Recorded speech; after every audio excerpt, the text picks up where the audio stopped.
నిజంగా ఈరోజు వాటర్ విలువ అంటే ఏంటో తెలిసింది. అసలేమైందంటే, డైలీ మా ఇంటి ముందు అక్క వాళ్ళైతే మాకు వాటర్ తీసుకొనొస్తారనమాట. కానీ ఈరోజు వాళ్ళు తెచ్చుకోలేదు, మాకు తీసుకురాలేదు. ఇంక మా పరిస్థితి ఏంటో మాకర్థం కాలేదు. సరే వాళ్ళని స్కూటీ అడిగి మేము ఎళ్దాం అనేసి అనుకుంటే, వాళ్ళ దగ్గర స్కూటీ లేదు. వాళ్ళ పక్కింటోళ్ళని స్కూటీ అడుగుదామంటేనేమో, వాళ్ళ పక్కింటోళ్ళేమో ఊరెళ్లారు. సరే అనేసి మా పక్కింటోళ్ళని ఎళ్లి సైకిల్ అడిగితేనేమో గాలి లేదనేసి అన్నారు. ఇంక మా ఫ్రెండ్‌కి చిరాకొచ్చి నేనెళ్ళిపోతాను సార్, నేనెళ్ళిపోతాను 2 చేతులు జేబులో పెట్టుకొని ఎళ్ళిపోతాననేసి అన్నది.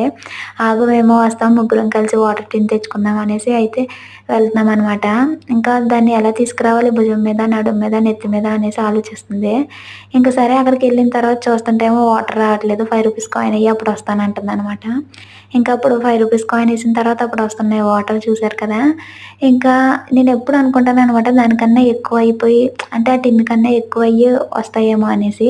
కానీ అస్సలు రావు. కరెక్ట్ దానికైనా వస్తాయి లేదంటే దానికన్నా తక్కువొస్తాయి.